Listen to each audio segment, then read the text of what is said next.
Hey everyone, this is Barjan. Today we're going to look at a game called Romestead. This is an action-adventure indie RPG that hit early access around May. We're going to do a quick review and play the game for about 20 minutes so we can see if this is worth your time. Hey everybody, so this is my small little town named Rizana, apparently. That was auto-generated. Anyway, so this is what I got so far. We got some walls to keep the undead out. We got a lumber mill, a farm, a couple basic structures, insula for the people. And in case I find any survivors, I can send them to our town. And we have a couple buildings that we want to build up, which I'm going to take you on an adventure to go grab. So I thought this view would kind of be the easiest way to show you what's going on. All right, so first things first, we're going to do the material storage. Very big deal in the game. Any kind of minerals that you bring in, stone, wood, pretty much anything, is going to go here and be stored there so that your town has supplies and so that you can make things easier. As the game goes on, things get a little bit more automated, which is awesome.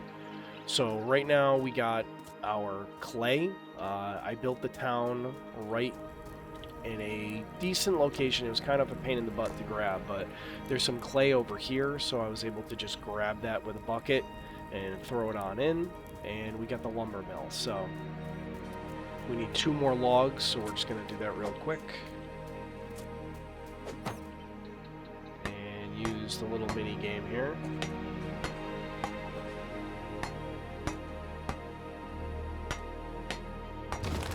There we go. So now we have material storage that we can just throw rocks in, throw supplies in, and it'll be easier to get some supplies for the town. So, next on the list is going to be a logistics tent and a blacksmith. So logistics tent is one part that is going to make everything a little bit more automated. It kind of has everything work for you, so you can set it up so that the lumber mill will send its finished wood to the material storage so that you don't have to manually grab it and throw it in, which is a great quality of life there. One thing I did notice is there had to have been a patch that updated it because the logistics tent was buried behind a quest that you had to do from the gods, and I pretty much just started, so they put it right up front.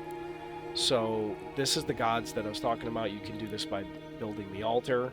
So I have an example here. I'm offering this to get experience, and you level them up.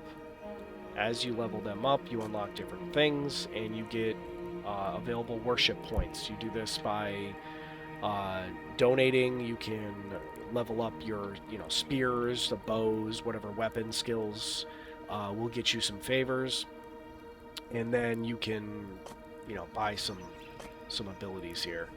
So we're gonna do, let's do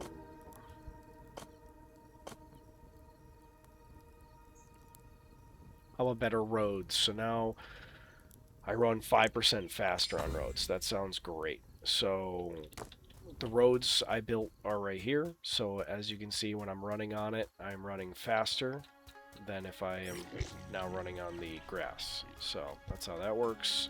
This is the food storage for my people. I actually need to put more food in there because they're constantly hungry, which sucks.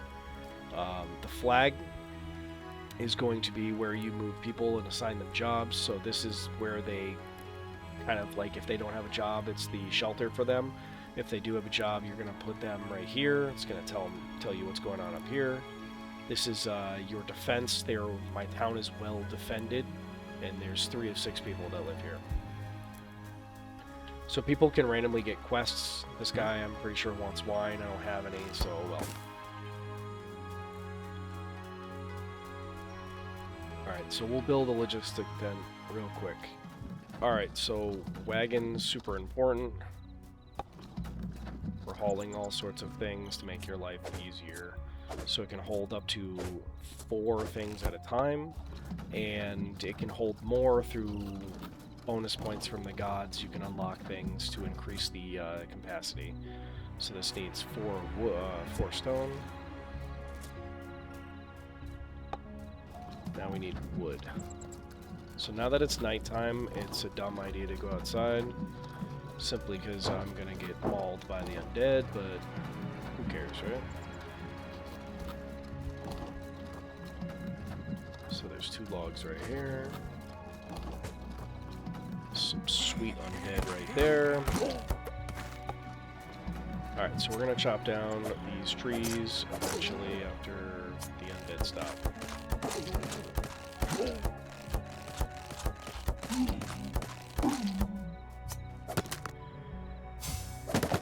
So one nice part about the game is that when you build a flint axe and a pickaxe, or you know, just an axe and a pickaxe, you can upgrade them. You build them, you put them on your inventory, and once they're equipped, they don't break, and they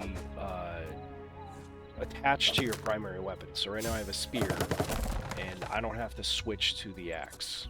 So that's... I really appreciate that, opposed to a lot of games where they make you switch weapons.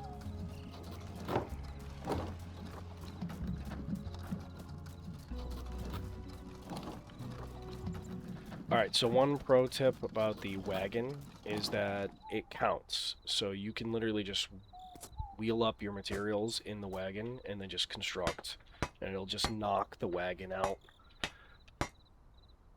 So it doesn't eat the wagon or anything. See, there it is. Makes it easier.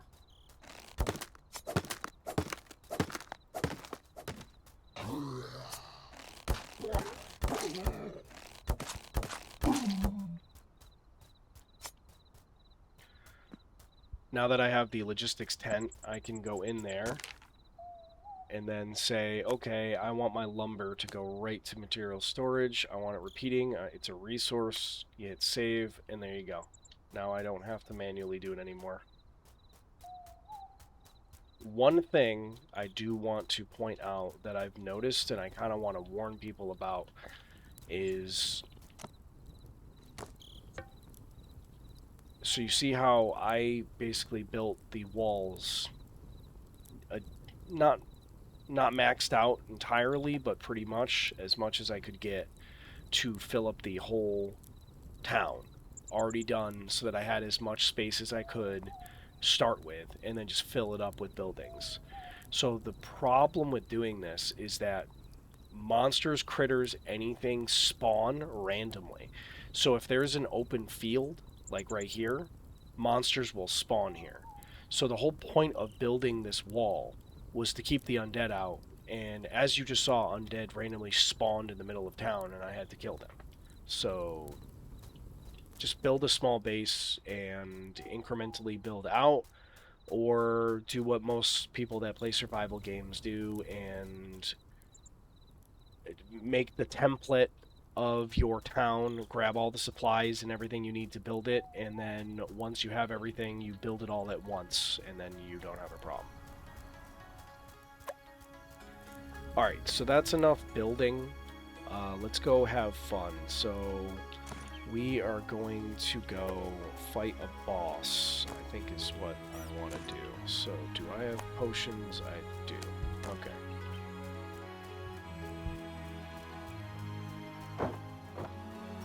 Alright, so the first boss is the owl, so all we have to do is just shoot the eggs, and that'll summon the boss.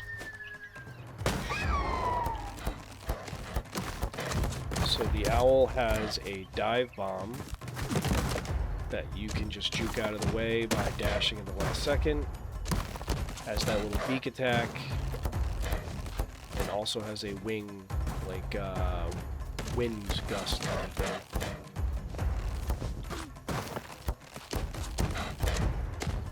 Once you get half health, it starts shooting lightning, and I think it makes it rain? I'm not sure.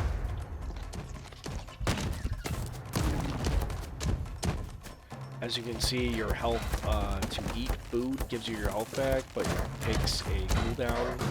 Or not really a cooldown, it takes a cast bar.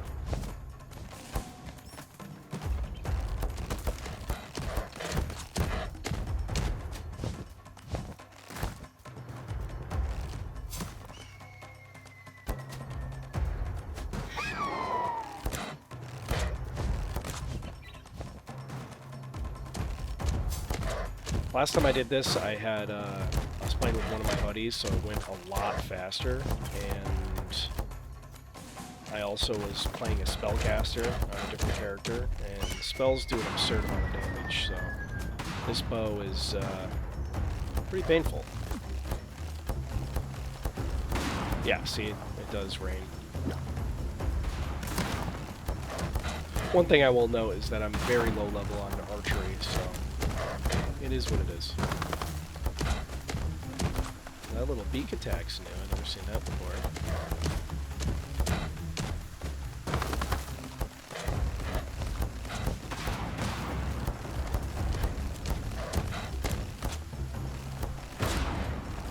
Nice.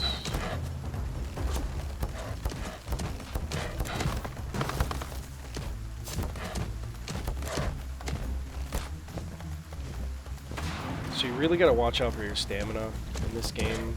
Casting spells cost stamina, dashing cost stamina, and pretty much anything with a right click or power attacks cost stamina, so... Type thing to make this fight go faster, not just making it go slower.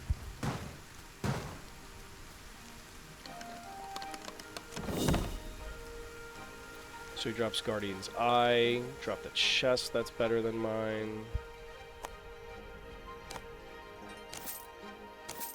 Some other random garbage. Alright. So we can loot all this. Nice. So next thing on the list here is to do a little dungeon. So there's a lot of things that make this game a lot of fun. The more people you play with, the better it's going to be. You don't always have to, obviously. So I found the dungeon I wanted to go to. So all you have to do is clear off the brush, it'll unlock the dungeon. It's a secret, and we'll go in. So one thing that I've found about this game that I really like is that it doesn't matter if you're playing solo player or multiplayer. So this character right now, I can join my friend's game and I'll have the same inventory, same money, same gear, same everything. And you can even kind of cheat in a weird way and basically bring materials from a further along game into like a friend's game and kind of help them out, especially gear.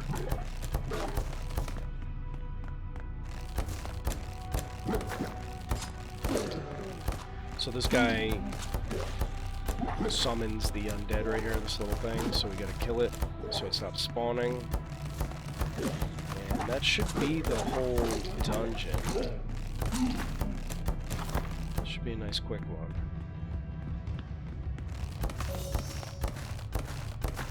So that noise you just heard is the sound that there's a chest hidden in here, so we just have to clear it out. And there it is. So what did we get? Some beer, bread, arrows. Okay, so that's our first trinket. Nice. More potions. Alright everyone, that is Romestead. I think this is a great game that you should definitely play with some friends if you can. Co-op is up to 8 people right now.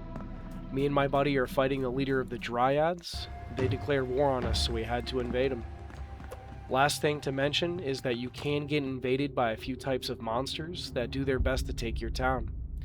Alright, have a good one all. Like and subscribe if you can. Have a great day.